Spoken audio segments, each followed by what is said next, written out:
Parti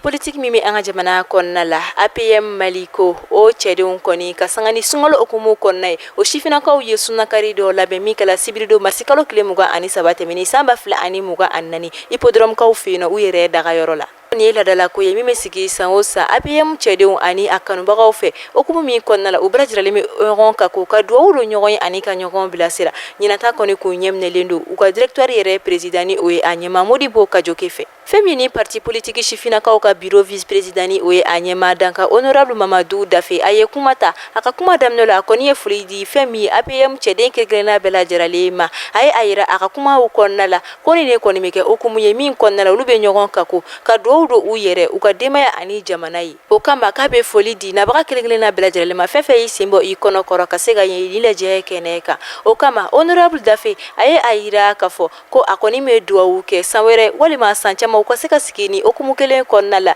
ni kɛnɛ kelen kan ka sɔrɔ yɛlɛma caman kɔni dora ɲɛta ani basigi sira fɛ kuma laban na a ye a yira k'a fɔ olu ka jɛkulu kɔni wililen don ka jɔ wa u ka dɛmɛ kɔni bɛ an ka jamana faamaw yɔrɔ walasa an ka jamana ɲɛtaga ani a basigi ko la a ka kuma laban na a kɔni ye foli ta ka ɲɛsin u ka directeur yɛrɛ ɲɛma ma ni o ye Modibo Kajoke ka sanga ni directeur président ka kuma tali ni o ye Modibo Kajoke a ye a yira k'a fɔ ko a bɛ foli di directeur maa bɛɛ lajɛlen ani parti politique maa kelen-kelenna bɛɛ lajɛlen ma jamana kɔnɔna la jamana kɔ kan o de okumu kɔnɔna la ka sanga ni directeur président Modibo Kajoke ale ka kuma tali ye a ye foli ta ka ɲɛsin directeur membre bɛɛ lajɛlen ani bureau membre bɛɛ lajɛlen ma jamana kɔnɔna la Modibo Kajoke ka kuma kɔnɔna la a ye a yira k'a fɔ APM Maliko jɛkulu tɛ fosi ye min sigilen tɛ dɔwɛrɛ kama faso dɛmɛliko ani faso ɲɛtaga ko o de okumu kɔnɔna la a ye a yira k'a fɔ an ka jamana kɔni bɛ lahalaya caman kɔnɔ bi ni lahalaya ninnu kɔni kun kofɔra olu fɛ wagati caman ka kɔn bi ɲɛ walasa ka se k'a ka kumaw kuncɛ a kɔni kumala assise de refondation kan a ye a yira k'a fɔ ko kabini san 2018 wagati APM Maliko kɔni kun ye nin kuma ninnu fɔ nka o wagatiw la olu kɔni kumakan ma mɛn kosɛbɛ nka ni a yira bi k'a fɔ an ka jamana furancɛ fanga maaw kɔni bɛ ka baara kɛ ni olu ka o kumakan kɔrɔfɔlen olu kɔni ye o kɔni tɛ dɔwɛrɛ ye olu bolo olu bɛ ka se k'a ka kumaw kuncɛ a ye a yira k'a fɔ kabini san 2018 wagati APM Maliko kɔni kun kumara fɛn min assise de refondation ko kɔni kan nka o wagatiw la olu kumakan olu ma mɛn nka a ye a yira k'a fɔ an ka jamana furancɛ fanga nalen kɔni olu kɔni sera ka baara kɛ ni o kumakan ninnu walasa k'a ka kumaw kuncɛ a ye a yira k'a fɔ an ka jamana ladala ɲɛmaw ni o ye an ka jamana dugutigilakaw o ni jamana walasa k'a ka kuma kuncɛ a ye a yira k'a fɔ walasa an ka jamana kɔni ka se ka walasa k'a ka kumaw kuncɛ a ye a yira k'a fɔ an ka jamana dugutigilakaw o ni an ka jamana ladala ɲɛmaw ka se ka olu ka bonya segin olu ma ka olu kɔni bila fɛn min ye u a ye a yira ka kuma laban na an ka jamana dugutigilakaw o ni an ka jamana ladala ɲɛmaw ka olu ka bonya segin olu ma o kɔni de bɛ se ka kɛ sababu ye walasa an ka jamana kɔni bɛ se ka a ka démocratie yɛrɛ kɔni sɔrɔ kan bɛ wagati min na i ko sisan Asimi kɔni bɛ ka baara kɛ ni o ŋaniya ninnu de ye kɔni ye.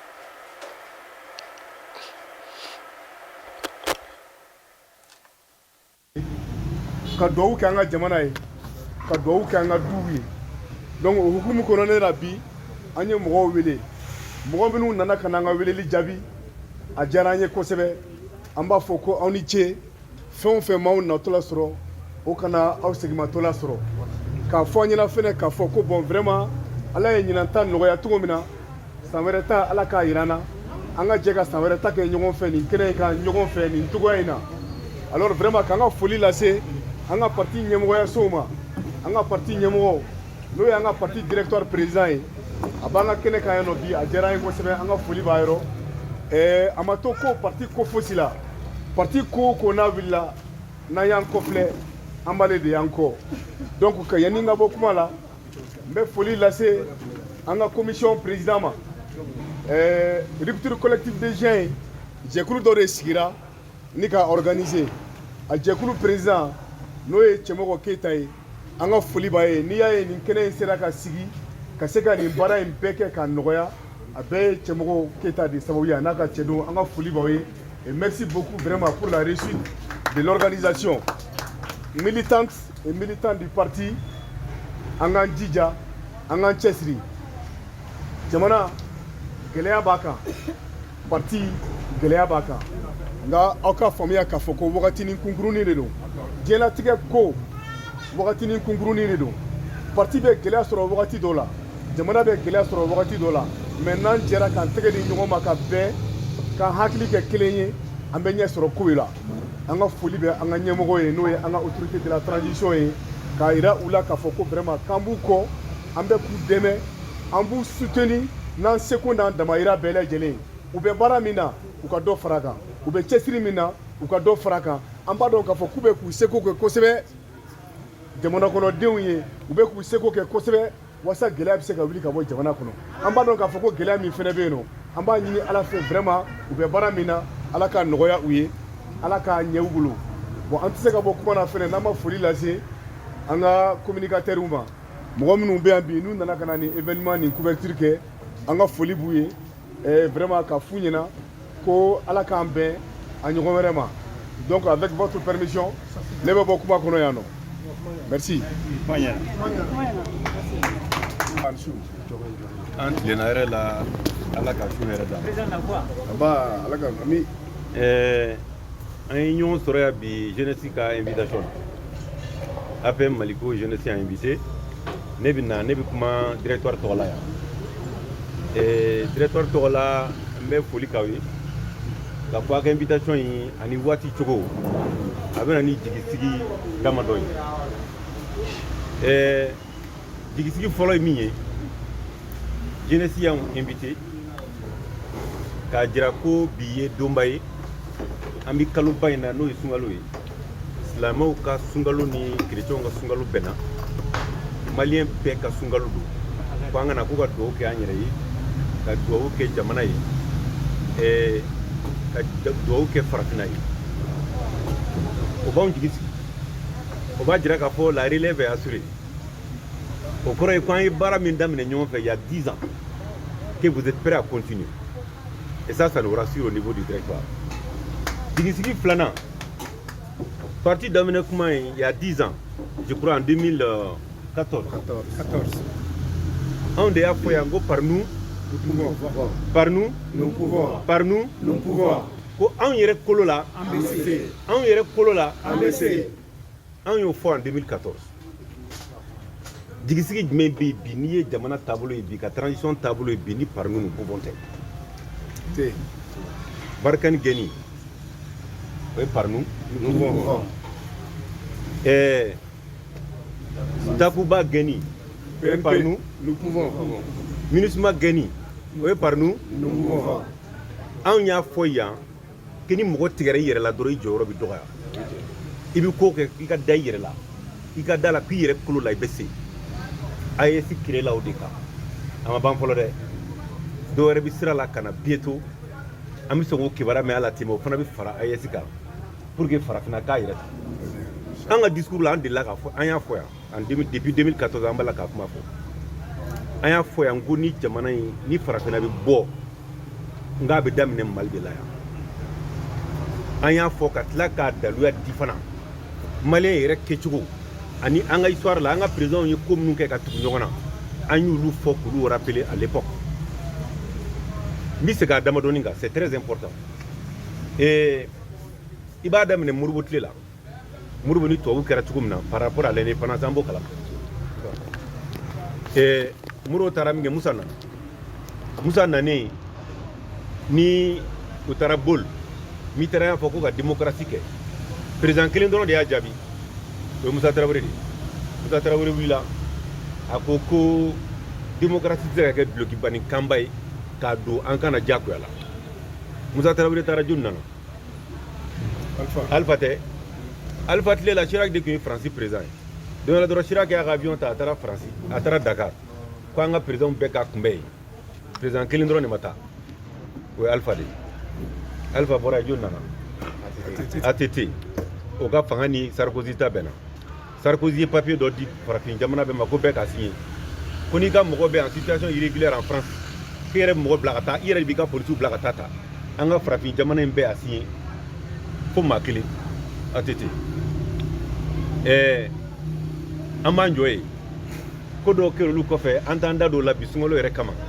mɔgɔ dɔw nana olu ye ko dɔw kɛ an fɛ u t'an ka tabiya o de kama transition in bala ka bara min kɛ sisan o y'an ka jamana taabolo de ye o y'an ka vision de ye farafina bɔ nɔgɔ la ten de Mali bi bɔ nɔgɔ la ten de tout ce qui se passe actuellement c'est des choses que nous avons prédit et c'est des choses qui vont libérer le Mali et c'est comme ça que l'Afrique va se libérer. Fura foyi t'a la, il y a une révolution qui est en cours. Nous sommes l'épicentre a bɛ munumunu anw de da la fo an k'an jɔ an jɔyɔrɔ la donc a diyara n ye bi aw k'an wele an ka na ka na o fɛn kɛ an ka o kuma segi mɔgɔw hakili la 2018 an y'a fɔ n ko il faut organiser un dialogue national de refondation. Les assises nationales qu'on a tenues sur la transition, on l'avait déjà demandé. Dugutigiw ka segi an y'a fɔ n ko de ye ka fanga segi so ye ka fanga segi so b'a fɔ ko démocratie ye fanga segi so an y'a fɔ n ko démocratie ti fanga segi so ye fanga segi so ka fanga di dugutigiw ma parce que an ka jamana tiɲɛna ten de anglais ka colonisation na u ye mɔgɔw t'u cogo la k'u mara tubabuw ka colonisation n'o ye français ka colonisation ye u nana u y'an ka système bɛɛ désorganisé ka sɔrɔ ka fɛn dɔ bila a nɔ na a ti marché on a dit que n'an bɛ fɛ an ka jamana ka taa fo an ka fanga segi an ka dugutigiw ma transition b'a la k'o de kɛ donc ne fɛ transition in b'a la ka anw ye fɛn caman fɔ transition b'a la k'o de kɛ o de kama anw wasalen don bi transition ka baara la anw nisɔndiyalen don parce que transition anw ye laɲini min kɛ anw ma se k'a kɛ transition de b'a la k'a kɛ donc o de kama an bɛ transition accompagner et Daffé y'a fɔ sisan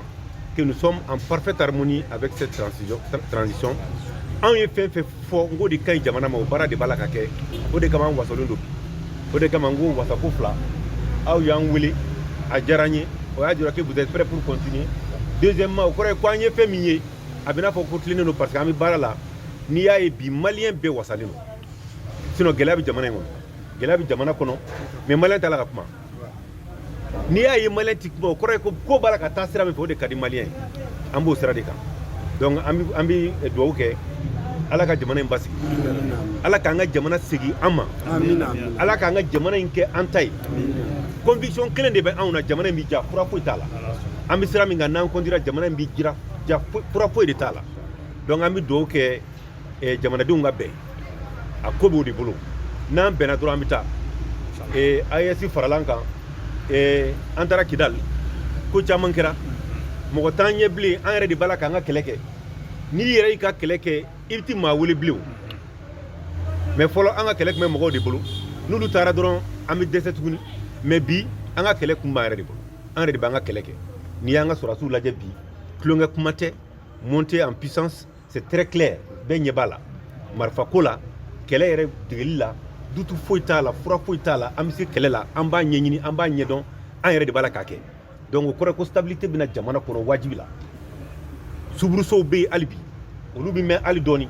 mais nin bɛɛ bɛ ban jamana in bɛ basigi n'i y'a jateminɛ nafolo bɛ jamana kɔnɔ wari bɛ yan fɛn caman bɛ jamana in kɔnɔ mais a kun bɛna kumaniya ma an ka jamana kun bɛna jigin dingɛ min yɛrɛ kɔnɔ ne yɛrɛ t'a dɔn an kun bɛ bɔ a la cogo o cogo ala de farala an kan ɔ n'ala farala an kan an yɛrɛ fana k'an yɛrɛ dɛmɛ dɛ donc an bɛ min ɲini maliyɛnw fɛ an ka bɛn n'an bɛnna an bɛ taa mais n'an ma bɛn a tɛ ɲɛnabɔ dɛ donc on demande à tout un chacun de faire beaucoup d'efforts qu'on se réunisse qu'on se mette ensemble et qu'on travaille à construire ce pays là et c'est votre chance les jeunes abina jaga jamana abi jabulu ko sebe nous on va accompagner mais jamana bi jadu tout à la ça je vous le dis très sincèrement il y a aucun doute là-dessus ni ya élément la yadori ba ubi fara nyonka ka soro an yɛrɛ seko tɛ i b'a ko ala ko abi fara nyonka don doni et kibara duman dɔ bɛ sɔn ka bɔ tile fila in na ka fara nin bɛɛ kan o kɔrɔ ye ko an bɛna an yɛrɛ ta farafina n'an y'an yɛrɛ ta farafina dɔrɔn an bɛ taa mais tant qu'an m'an yɛrɛ ta k'an ka avenir ta k'an ka jamana ta k'an ka denmisɛnninw ka kalan ta k'an ka fɛn bɛɛ ta k'a di mɔgɔ wɛrɛ ma k'olu k'a k'an place la an tɛ se k'an sago sɔrɔ o kɔnɔ cogo si la mais an bɛ sira min kan sisan ne hakili alhamdulilayi donc o de tun bɛ ne bolo k'a fɔ a ye k'a fɔ an ye ɲɔgɔn sɔrɔ yan bi a diyara n ye ka dugawu kɛ jamana in ye ka dugawu kɛ jamanadenw ye ka dugawu kɛ farafina ye parce que an ni mɔgɔw de sigilen don olu y'an sigiɲɔgɔn ye n'a ma ɲɛ ye a ti ɲɛ yan n'a ma ɲɛ ye a ti ɲɛ ye donc ka dugawu kɛ an sigiɲɔgɔn ye ka dugawu kɛ farafina bɛɛ ye ala ka farafina segin farafinw ma ala k'an ka jamana segin an ma ala k'a to an ka se an ka jamanaw kɔrɔ k'u ta ka kɛ an sago ye o de tun bɛ ne bolo ka fɔ a ye hakɛto b'a la salila mahamadu